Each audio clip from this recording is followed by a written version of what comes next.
Hello all, Scott J here. I wanted to say welcome back.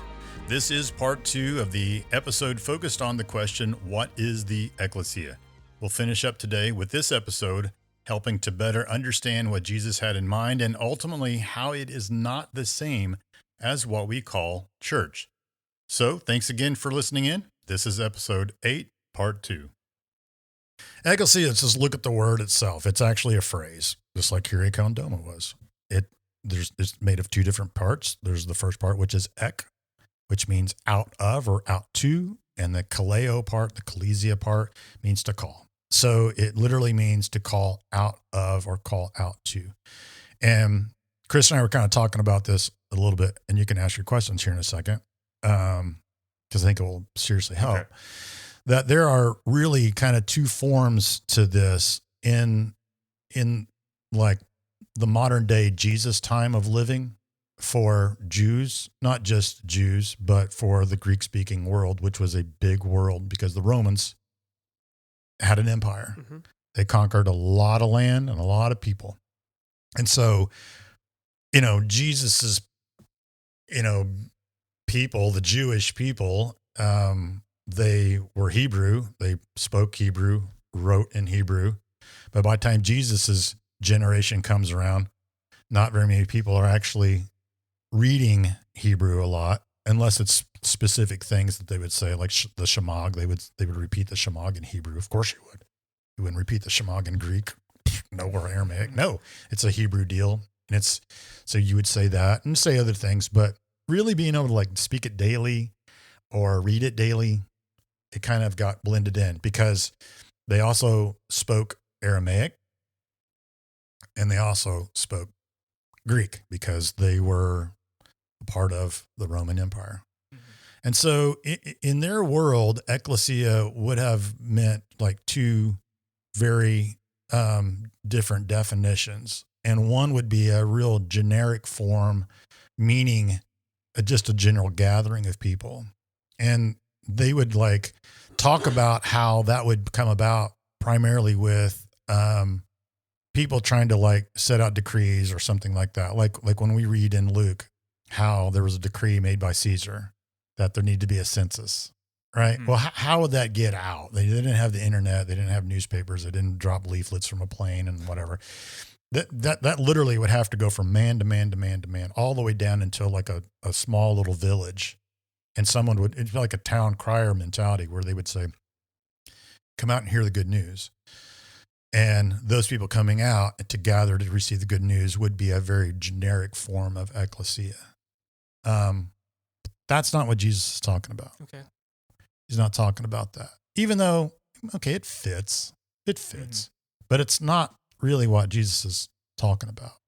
Jesus is actually talking about another form that of Ekklesia that was used and that they all would have known very, very, very well, which is a form of democracy and how regular citizens would have been involved in official business, even though they weren't official. Right.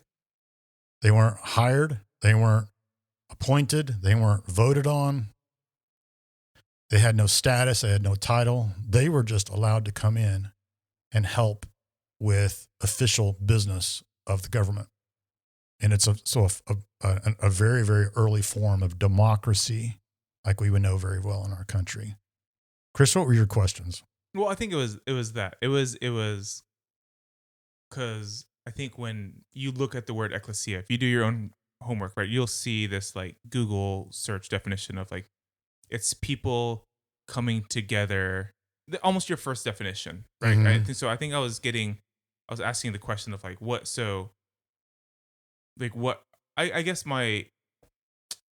what would be, is there a modern day translation of from Ekklesia to what would it be? Because I don't think, maybe we can't come up with it, mm-hmm. but assembly isn't it either, right? Because not people assemble, right. Like gather together. A congregation is just part of people that are part of something, but mm-hmm. it is more, right? It's the second definition of you're talking about. It's more of this practicing democracy, right? Democratizing power, right? I don't know if that's, I use that word right. Yeah, no. Because I think that was, because the called out, it's people that are called out, right? Uh-huh. So what does that further translate into like to? They called out to what? What does that mean? Yeah, well, I mean, like in the generic form, it's called out to listen. Right. Right. So there's a come place, out and listen. So the ecclesia would work in a way of like a authority, right? So someone from the Roman Empire would come to the town of I don't know, Bethlehem, whatever, Sure. or probably a more popular one, but a little town, right? And they would be like, this is the official, like, unscrolling something, right? And like, this is the new decree of Hear ye, Caesar. hear ye. Yeah, right. So Right, that people right. would come to gather, right? And you're saying it doesn't stop there. The ecclesia isn't people just coming to hear an official come out, but then it is like, so then what are we doing with this news? Right. And how are we like carrying this news out? Participation. Right. So it becomes this more of this like right. That's why we use the word like it's the organism of it, right? Versus like the organization of just coming together to hear good news. Then it's like, how are we living it out as the people, right? Receiving the good news, Right. And it doesn't stop at the assembly. It goes on to like part of, right? The ecclesia is like all of us who have heard the good news and applying it to our lives. Not really. Okay. That's kind of how it's defined, Yeah. because they don't go into this. They don't know the second, because like you said, you can just simply go do a Google search and that's what you get. Yeah. And you start going and you start like Christianizing it. Yes. Going Well, like, it sounds like church. wow. Yeah. This is awesome. Jesus has got the new good news. Yeah. And he's called us out to receive the good news. And now we got to go and spread the good news. And that's fine. That's okay. Sure. That's fine. Sure. But that isn't the deeper deal here. Right. Because honestly, in those two forms of ecclesia, the first one, the generic form, really all we're saying is this: we've got some new laws and we want to let you know about them. Yeah. If you break the laws, you're going to go to jail or Right, whatever. Right. We're not saying, hey, this is going to be life changing and you're going to change your life and now you're going to go and be a different person. No, it's really just about information. You're coming out to receive information. And it probably does apply, it does apply to your life. But the second part of it, the democracy part, is that it's not that you're coming out to receive news. The called out means you're being called out into, government, right? So the idea would be Called into government. yeah, Okay. called out of what you're doing Right, in your into- life okay, and into a new service. Right. Okay. Right? Okay. Yes. Even though you're still going to be a citizen, Yes. but we're calling you to come and do Right. something specific. Yes. This is you so have, cool. So you have like Yeah. power now. You have so Right. You have you're the Ownership. new ownership Right. authority. And Right. Yes, and that's yes, the difference. So like, let's say, for instance, we've been talking about Jesus being a Messiah, right? And we said, that he's, what we know about a Messiah is pretty much the anointed one. And the anointed one pretty much just points to a king, a ruler, Right. Yeah. someone with authority. And so David was one, Solomon was one, Saul, whatever, blah, blah, blah. We have all these lines. And now the prophets say, we got a new king in the line of David, but somehow different. And this is where the different part comes. So that's why Jesus is a king, and we don't have kings in America. We do have a king in England, but it's not the same as what they would have seen a king or a ruler, right? A ruler would have the ultimate authority, and no one else could question that authority. And some rulers would possibly make exceptions to that rule and say, okay, I'm going to have some advisors here and I'm going to let them join in, but they're official. So we could see those guys as maybe like the prophets, right? Or like Abraham or Moses, whatever. We got the most of the people though are not involved in this. We're just going to tell them what to do and they're going to hopefully obey it. So Jesus comes as different. He is a king. And all authority has been given to him on heaven and earth. He's got it all. But he doesn't act like your typical king. Instead, he shares authority. He shares authority. And it reminds me of all the way back in Genesis 1.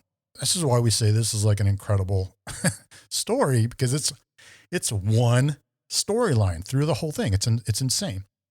In Genesis 1, God says, let us make humankind in our own image, after our likeness, so that they may rule over the earth. Mm-hmm. Mm-hmm. In the very beginning, why would God do that? He's the king. He's the ruler. Why would he create something to share? Because that's the blueprint. That's the point. Yes. From the very beginning. From the very beginning, beginning, it goes wrong, and then after it goes wrong, then God is on search for a new partner. I'm trying to get back to this partnership, trying to get back. And ultimately, it happens because of Jesus, the new king. And he's not a king that just hoards authority. He shares authority. Mm-hmm. The first thing that happens after Jesus dies and resurrects and then ascends back into the realm of God, which, we always talk about, we always think of like, and they did see him like rise into the clouds and everything. But, at that point, God's realm and earth realm had collided. And we said last time, like, Jesus isn't somewhere way far away. Right. He's actually here. Yes. Because God's realm is intersected in our realm. So he's here. We just can't see him. So right after that, what does Jesus say? After I leave, someone else will come.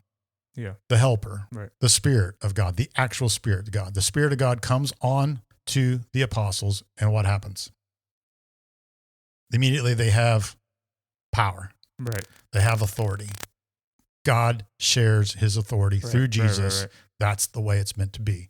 The same thing is in the concept of a democracy of Ekklesia. It's the same thing. There's no reason why we should include the citizens and give them and share authority, allow them to come in and give their say and help us govern. Why did we do that? Well, because the Greeks were smart enough to go like, it's better this way. People will be less ticked off. It will have a better way of life. The Romans adopted this thing, even though there was a Caesar.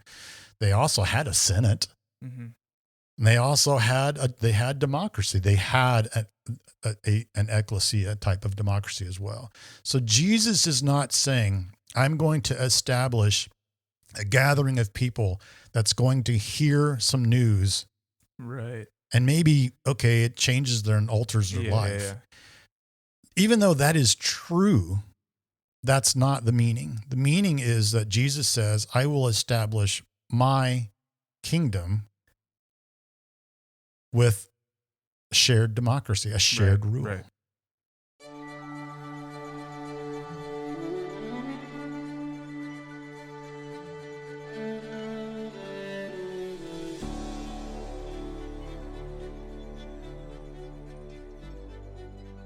And his kingdom is, in my head, it's two things.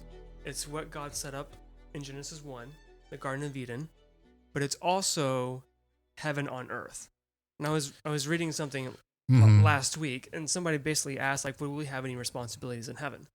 And this is making me think of, like, Jesus is saying, the responsibilities that you think you're going to have in the future after death, the responsibilities happen now. Right. Like, I'm not doing this by myself, like you're saying. Right. Like, he's looking for his partners. Right. He found the partners. It's us. Yes. Right. To do right now. And here we go. Yes. Like the kingdom established today. And it's also like, if the kingdom of heaven or the Ekklesia was just us coming to hear things and not participate, that's in a way in my head like devaluing everybody. Right. But now he's saying, no, I'm elevating your value, not on par with me in this regard, but we all need each other. Right. Like everybody has equal value. Right. Which makes me think of most congregations today. Are they actually valuing everybody the same way? No. That everybody has equal partnership. Yeah. In the kingdom of heaven. Yes. They can say that, but by their actions, they're not tapping into that good news of that how that works. Right. Of equal partnership in the kingdom of God. Right. And that's when you I feel like I'm about to get in trouble. Yeah, you're not. Okay. And so then when you start thinking about the body of Jesus, right, as described as like a symbolic way of understanding things, like there's a body, Jesus is the head, right? But we're all different parts of the body, right? Then that helps you understand the partnership because Jesus isn't the body, and we get to come and be near the body. No, we are a part of the body. Yeah. We're together a part of this partnership. And I think the big thing to understand, because then the question is, well, where do we go from here then? Because it solves a lot of problems. It really, honestly, for me anyway, it was an aha moment of going like, I've been wondering what's wrong. Yeah. And it's not church. It's got nothing to do with Yeah. church. It's got everything to do with this concept of ekklesia. I didn't understand it. No one has told me that. I Right. thought it was this Greek Yeah. Christian Yeah. idea. But when I started understanding what ekklesia was as a concept, that was like the missing piece to the whole narrative at that point then gets fulfilled in that one simple piece. Right. And then we continue to be that, because to what you said, most people think that we're on earth after Jesus. We're on earth to get prepared for the next thing. Right. That we have to do the right things. This goes in with everything we've said in 7 episodes. We got to do all the right things in order to get to the end result. Right. And the reality is Jesus already said the kingdom of heaven is already Yes. here. Yes. Yes. And it's not about my life is preparation for the end. No, the end is the completion. It's the completion. It's when everything gets wrapped up. It's not when, hey, you did all this and this is your Yeah. reward. It's not when we start living. No. So, Right. So Right. just because we're almost an hour in, which we Let's could go. talk. I don't know. I Let's feel like keep we going. gotta keep talking. Is there like a part 2? Yeah, we Or might just do split it this again. up. I don't know. We may Because have to I don't know. split Maybe we this can up. end this, because I think there is like so. What does that actually mean today? Right? Like we haven't even gone to the part Yeah, of yeah, like yeah. how does this actually apply Yeah. to our lives today within like with church existing and ecclesia existing. Like Mhm. what does that mean? What's the Yeah. repercussions of it? Yeah. Can I say one more thing? Yep. Because now this is helping me understand like my first 24-ish years of life Uh-huh. being a part of church. Because Uh-huh. I heard that like we're all like Christ is the head and we're all like little fingers and toes, right? Yeah. But then like the more important you are, you might actually be like an organ, like a heart Right. or like an arm, like a Right. full on like Right. bicep, right? And Uh-huh, not just like a uh-huh. pinky toe, like I thought I was. But it's in my I'm understanding this now. It's like what Jesus is talking about church, and then when we understand church are two boxes, and then we're also getting this information that we think we can only put into like this cultural understanding of church. Right. But when you put it in the box that actually that Right. when it actually makes sense, it's like, Uh-huh. oh, that's what you're talking about. Uh-huh. I could only process the information of what church, quote unquote, church is Mhm. so far. Right. I couldn't see the whole picture. Right. But then when you start to understand Ekklesia Right. and what Jesus is actually talking about, it Right. makes so much more sense. Well, Right. It turns into maybe it's the next one, but like it's I'm trying Just to figure out. keep going. If Okay, I okay, split okay, this okay, into okay, two okay, pieces, okay. that's the way it is. Oh, sorry. And we may do that. So because I think it's also kind of off what you're saying, like we only receive the information and then it turns into this certain form, right? So the information can only look like a certain form, Sure. right? So that's what Mhm. we turn church like, unless it looks like this, it isn't from God. But then like you take off the form, and the information is actually free flowing. There's free Yeah. forming. Yeah. Right? It can turn into not whatever you want, but Yeah. it can turn into more Whatever than what it wants. whatever it Right, is. right. It's like But flubber. we've taken flubber and turned it into like these little We fit it into a square mold. a square mold, right? Uh-huh. So the things that God is saying Uh-huh. looks like a square, And only because we contained it that way. and in people are good reality. enough at words to like make me think that it's actually this other thing. right? And so I'm easily gullible. Mhm. Like I can believe anything you tell me. I'm just going to believe it, right? And if like Mhm. most people, when it comes to this kind of stuff, would say, okay, the guy up on stage is telling me what this is. Of course. Must the one be with, the one with the Well, of authority, course. yeah, the Right? one closest to God. Of course. And so and Definitely everything a bicep. and everything in my life, it fits into that thing, and everything's fine for now, Yeah, yeah. right? yeah. And so I'll go along Right. and do it. We go along with it. So And that's a concept that's been around for a long time. Yes. Once Constantine organized things, that was the creation of the box. Right. That the mold, yeah. the mold, the way that we take this information in the Bible, what Jesus said, and specifically the concept of ekklesia, The concept of Ekklesia was probably more of a hexagon, and we had to shave off some edges in order to get it to fit into the square.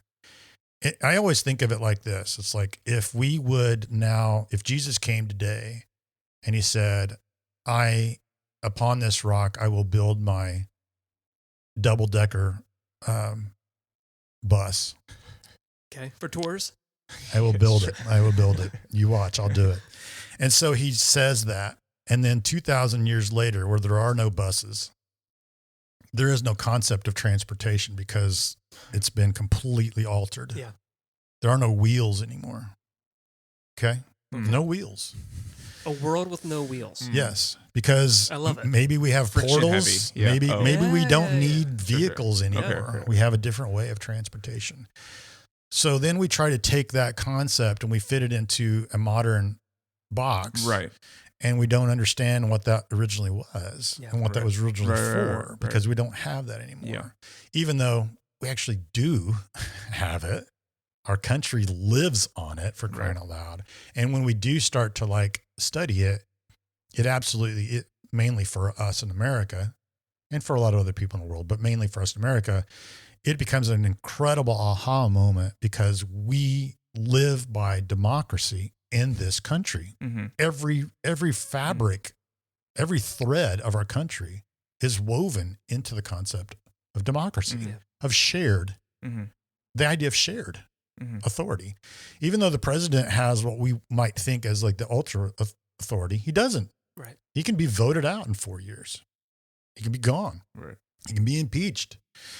We have a country that is built on the idea that, you know, anybody can do anything and at any time and be anything and whatever, whether that's true or not. But that's the idea. So we should be able to understand this concept because it has been taken and shoved into a very defined shape a long time ago. And that's why for me, when I said last week, I don't necessarily blame Christians for this. I blame leaders because leaders have perpetuated this. Yeah. And if we want to kind of steer into the church world, and primarily when I say church, I'm not going to mean the event. I'm not going to mean the building, and I'm not going to necessarily mean the people. Okay. We'll just talk about the organization of it. Okay. Because the problem with the church as an organization, it's no different. It's not much different from the church in England in William Tyndale's day. They wanted to keep a specific way of life going. Yes. In order to keep that going, they had to protect it with rules, right? Yeah. Only the Latin Bible, only a priest, only a bishop, only a whatever. Even the English church eventually got away from the Roman Catholic Church. And that's why the King of England is the head of the church. You'll hear that a lot. But still, there's a form. That's why the Reformation happened. Right. It happened because people were like, something's not right. Yeah. Something's not right. This is not right. Especially when William Tyndale starts doing his stuff and people actually then get the word in their own language that they can absolutely understand and mind blowing. They start to go, something's not right here. So, the church is a vehicle that basically tries to perpetuate a specific agenda. Yes. I'm not saying it's completely evil or bad or whatever, but it is an agenda. Yeah. And the bottom line, this is just getting super simplified here. The bottom line is the agenda is to get people to come to the gathering. Right. That's like the ultimate. Now, there are some other things that they would want you to do. Yeah, because it doesn't happen if people don't come. Right. Well, and we talked about that last week as well. I think it's also really scary because what we're saying then, and this is like, Tyler and I are reading a book that's unlocking a lot of stuff in me, but called The Naked Gospel. It's the idea then that, okay, if I am shared partner with God and have the Spirit of God, then like there's no controlling right? Not one person has this controlling authority, because part of the kingdom, the opportunity of messiness is so high with this form, except the idea that like what Jesus was establishing was like, love your enemy, the first shall be last. I'm come to serve, do as I do. Right. All these like principles, but that's not principles that we have to try to achieve. It's the principles of which we're guided by because of a new covenant, because of the new heart, where God is actually dwelling with us. So our new desires come from the Spirit. So yes, we still sin, we still struggle with it, and there's still temptations and stuff, all that. But like how this it's actually then guided is by the Spirit and by like God living within us and convicting us, instead of like having these human parameters where we say, come here, this is the truth, and like we have to teach you how to do it because we're so scared it'll go awry and it'll all be gone. Right? It's that anxious faith, right? Yeah, It's like it has to be right, it has to be wrong, and it has to be right. And we're always trying on the right side. It's like this form of democracy, of equal partnership with God Himself. Right. It's scary. Like it's like I think it can turn into something that we don't want it to be, or think that is a bad form of it. But it's form agnostic, right? I stole that phrase from someone else. It can almost turn into whatever it needs to turn into, which will be different from how you see it. But then you have to trust, if that is someone else in part of the Ekklesia, I have to trust that the Spirit is also with that person and doing the person they're like is being guided with the Spirit, which is different from the way I'm doing it. Like the pinky toe is different from like what the liver does, right? But they all need to be in the body of Christ, right? Governed by the head. Right. So, but I think that is just, and I think people don't know what to do with that information then, of like, you're completely free from this form of church to be the Ekklesia. Well, I mean, it's hard. It's hard because we, and specifically as Western thinking people, we want a form. Yeah. We want a model. We want a step-by-step process on how to do things. Problem is, and we actually kind of want that in our relationships as well. Problem is with a relationship, it's an organic organism that doesn't really respond incredibly well with a fixed model or a fixed methodology. Yeah. Not that some of those things can't help the relationship and, be influencers to the relationship and help the relationship move to a healthy side of things. They can, but typically a healthy marriage isn't one that's defined by a couple different walls. Right. And that's how it is for everybody. It is defined by covenant, though. It is defined by covenant. And that's why when we stand up in front of people, at our wedding ceremony and we repeat these vows, that is the covenant. And that is Chris was saying. That is the covenant of and so like we said last week or last time was that this is really more, the Ekklesia is really more based upon a concept of wedding than it is on a contract between two people and an agreement. Here's my shoe and we shake hands or we trade daughters or what. It's more of like a wedding proceeding. It's more of the concept of what a marriage looks like. And so I think so Galatians 5:20, Paul says that you need to keep in step with the Spirit. Yes. And the concept there of keeping in step is really actually one that's centered around like a dance partner, right? Okay. So the dance partner, a relationship between two people that are dancing. And in that relationship, there's one person who's the lead and the one person that's the follow. And if they both try to lead, it doesn't work. If they both try to follow, it doesn't work. But if one stays in his lane and the other stays in his lane and they enter into a partnership, then they keep in step and then it becomes a beautiful thing. This is the Ekklesia that Jesus is talking about. And it is difficult to grasp because we're not going to define it in 3 steps and say, this is it, here you go. Right. It is a relationship. There are books and books and books written about healthy marriages and how to keep them going. And granted, a lot of those mean well. And as I said before, they probably have some great tools. But a marriage is an organism. and it has to be fed, and it has to grow, and it has to move, and it has to be, it has to be moldable like clay. And we've talked about that, with God talking about us being clay. The whole concept is that in that keeping in step with the Spirit, that, as we've talked about before too, I've always said it's like the cart and horse kind of deal, right? Yep. When you have a cart and a horse, man, that could be super productive. You can get a lot done. Especially with wheels. Especially with wheels. Unless they're hover pieces on the cart in the future, which could be cool too. Still farming when we don't need wheels. Yeah. That doesn't make sense. Yeah. So if that relationship like works because the horse goes, I'm a horse, and the cart goes, I'm a cart. Yeah.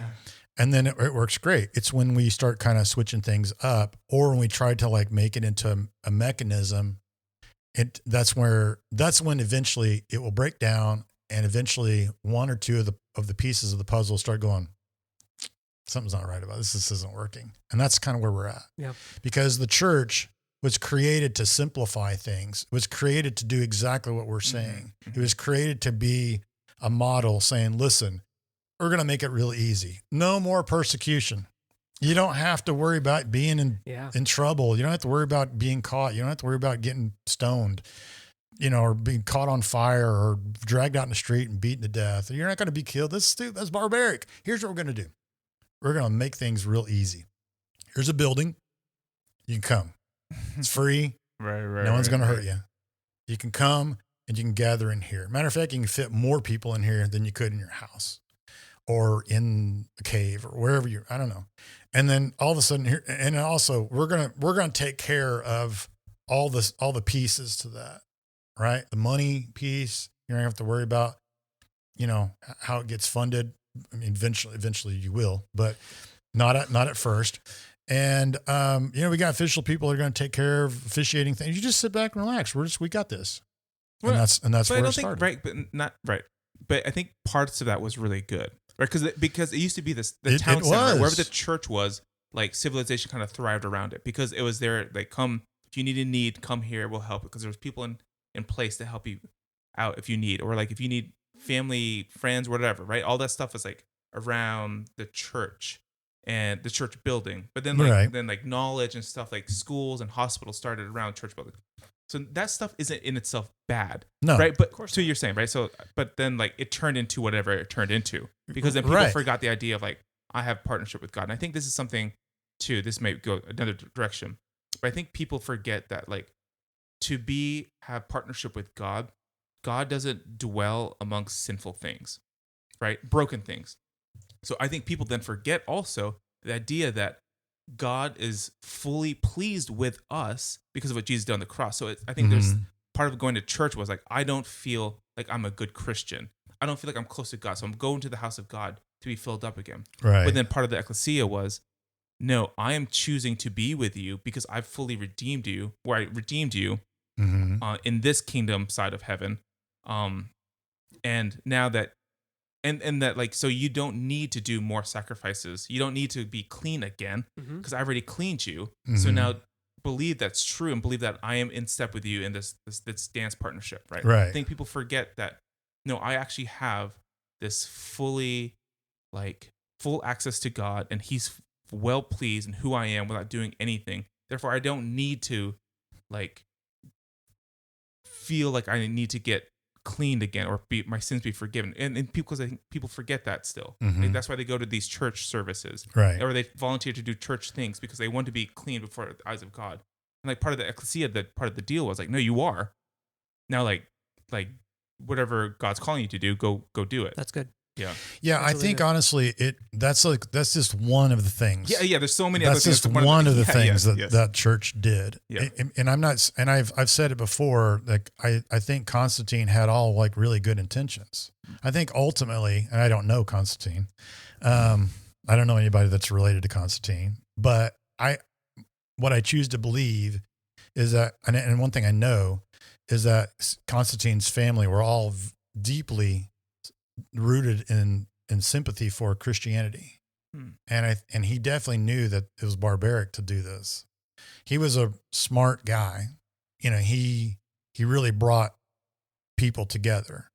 And he knew that like a better kingdom is a kingdom that has everybody on the same page, instead of like, you can't be this because you're a Christian, and you can't be this because you're this, and you can't. I mean, the Roman Empire was made up of tons of different cultures, so it's smarter to actually like, be a little more liberal than it is to be incredibly like tight reined, right?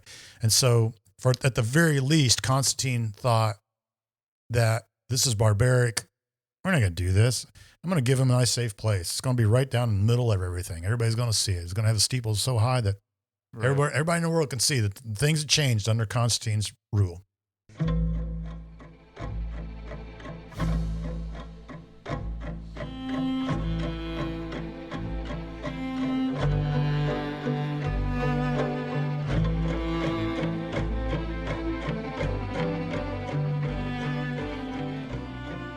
So yes, it started as a good thing, but one thing I say all the time is that Constantine didn't really understand how the Ekklesia worked. Yeah. Yes. And he still was a ruler. Right. So did he really want to share everything? Did the Roman Empire at that time work like that? Right. Because he not only, the Roman Empire was divided into two kingdoms, and he conquered both to unify them. Mm-hmm.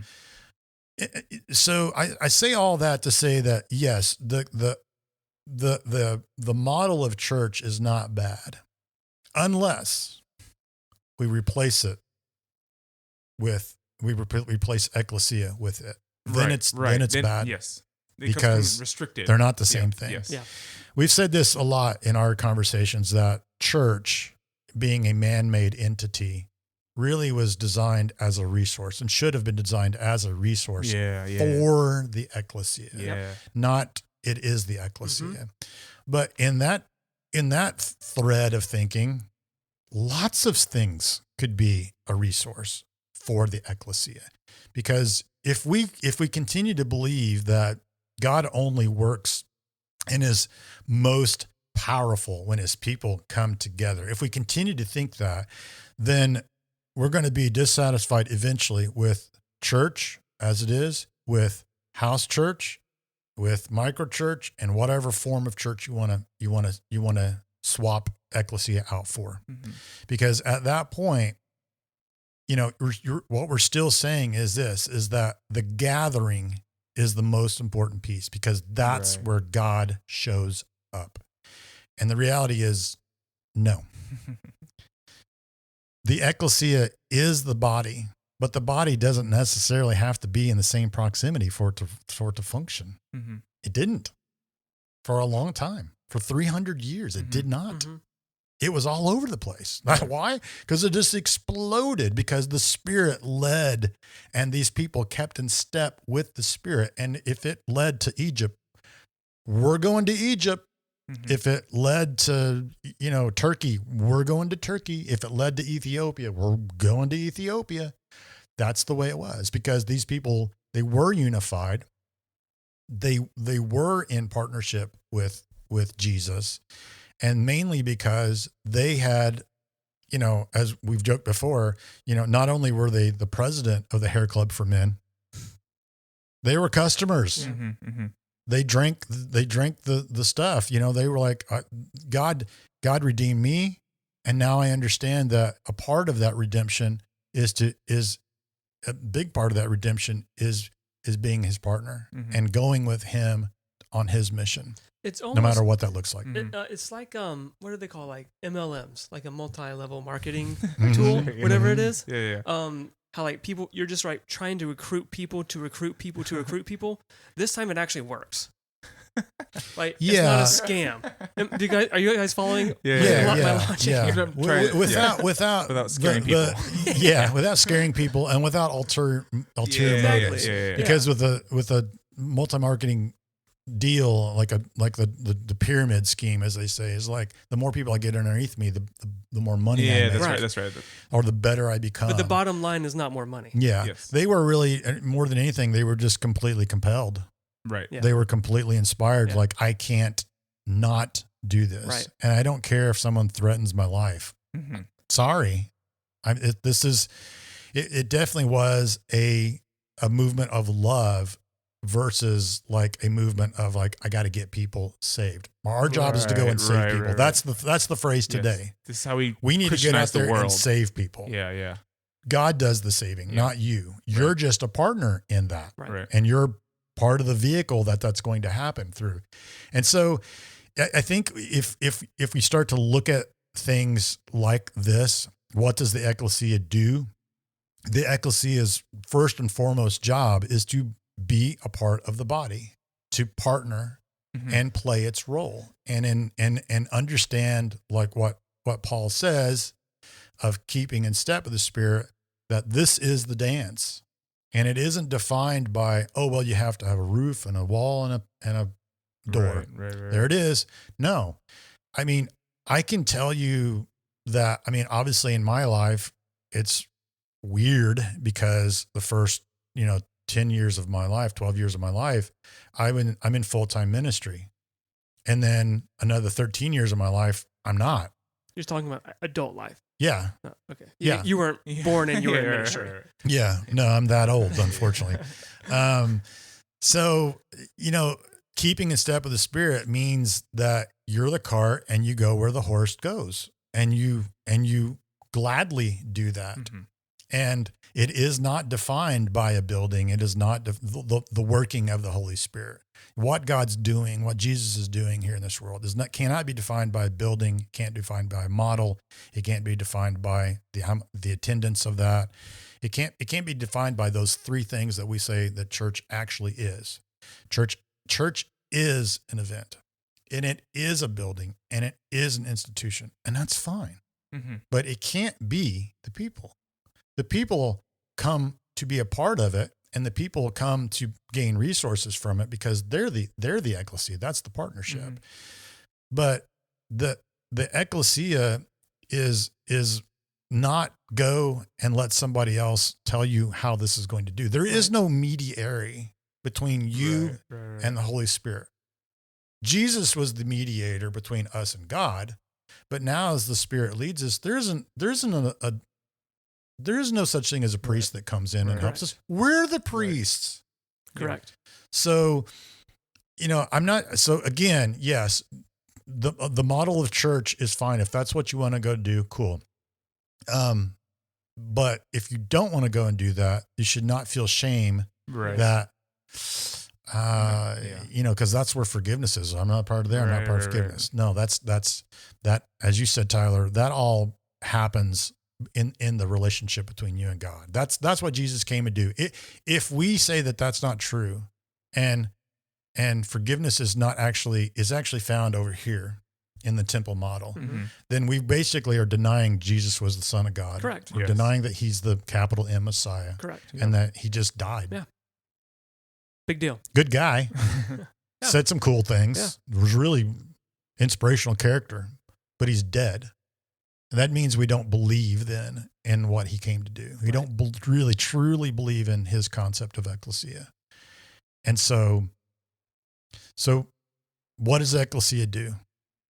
Whatever the Holy Spirit wants him Yes. to do. Yes. It is literally that easy. Yes. Which It's that easy and it's that hard. I was going to say that Yes. could be bad news. Yeah.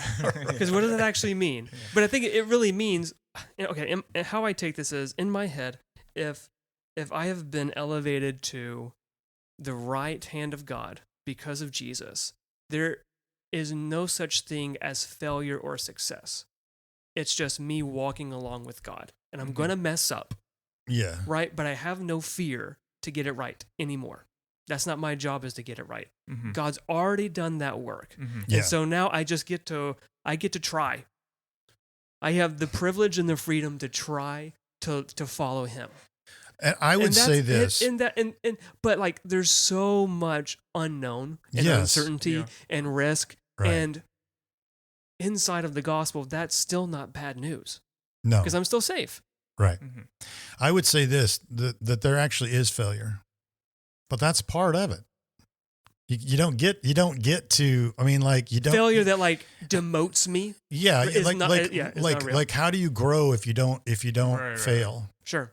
Yeah. That's part of it. This is a relationship. I mean, in our marriages, there are going to be times where we absolutely do fail and we miss the mark, because that's really what that's what sin means. It means you just kind of missed. Yeah. You missed the mark. It doesn't mean you're done. Right. It doesn't mean you're doomed. It doesn't mean that you're damned. Or it doesn't mean that God, I think is what you're trying to say. It doesn't mean that God no longer trusts you. Like you had like 5 chances. Right. To do it right. You struck out. Yeah. You messed up once, you struck out. Yes. No, the reality is that, and you know, Peter says this because Jesus said it, you know, trouble is coming. Right. It's coming. You will experience trouble. And it doesn't mean that it's over because that's not how relationships work, how they're supposed to work. Right. And Jesus has got, you know, God has shown this incredible amount of grace and forgiveness. And so therefore it just continues. Right. This is an organism that is trying to grow, and there are ways to kill the organism. There's no doubt about it, but failing because you're trying is not part of the death process. It doesn't feel like failure anymore. Yeah. Not trying. And when I say trying, I don't mean you're going out there trying to do something for God. Right. I mean, you're trying to keep in step. Yeah. Not trying to keep in step. Well, that's a death sentence, because how are you part of the partnership if you're not part of the partnership? Right. Part of the partnership does look ugly. It does look messy. Failure is a part of it. I mean, we could sit here and talk for 5 days about the concept of wilderness. Yes. Jesus himself experienced 40 days of the wilderness. This is a tool that God uses all the time to train people in the way that how they should be partnering with him. And so it is that piece is the truth. That piece is that is absolutely right. That is the correct. But how that happens is different for every person, because it is a relationship. It is a personal deal. Even though we're collectively all in this thing together, it's still you and Jesus. Yes. But when we get together, it's me and you and Jesus, which that's the cool piece of it as well. So my thing is like, I want to help, and we've talked about this a lot, help people understand this concept, number one, because Chris was just hovering over it a second ago. It's like freeing. Right. It frees you to go, I don't have to be qualified. Right. Because it's not necessarily about church. It can be about a million different things. We are already qualified. Right. Yes. We've got everything that we need. Right. To do the thing. To follow and let him tell us what he's doing in this world and how we can join him and partner with that. And that's the main piece of it. And I know that some people, this is going to be a difficult thing for people to grasp, because we are in America, we are Western culture, and we just want people to tell us what to do most of the time. Yes. Someone else handle it. I don't really have time. And that's the problem. I think the tipping point is coming to that crisis of belief, right? You understand all this stuff. Now it's actually time to keep in step, to get out on the dance floor, right? And keep in step with the Spirit and live a different life. Because is the Ekklesia the called out ones? Yeah. Yeah. You're called out of, that little analogy is fine. You are called out of something into something else. That is definitely for sure. And that something else is the partnership that God has currently got going on. And he's been building for all throughout the whole Old Testament. But how that lives out in our daily lives is that's the expression that's different. Right. Whether it's church, if it's church, that's fine. But it's not the main thing or the only thing. That's for sure. Chris, Tyler, and I would like to say thanks for listening. And if you would like to go a bit deeper in learning more about the Ekklesia, I would encourage you to look around the Rheology website, which is rheologylife.com. Also, I wrote an in-depth book on the very thing that we've been talking about. It's called You Can't Get to Heaven If You Don't Go to Church, or so they say. You can pick it up on Amazon, either in paperback or the Kindle version. Again, thanks a bunch, and we'll catch you next time.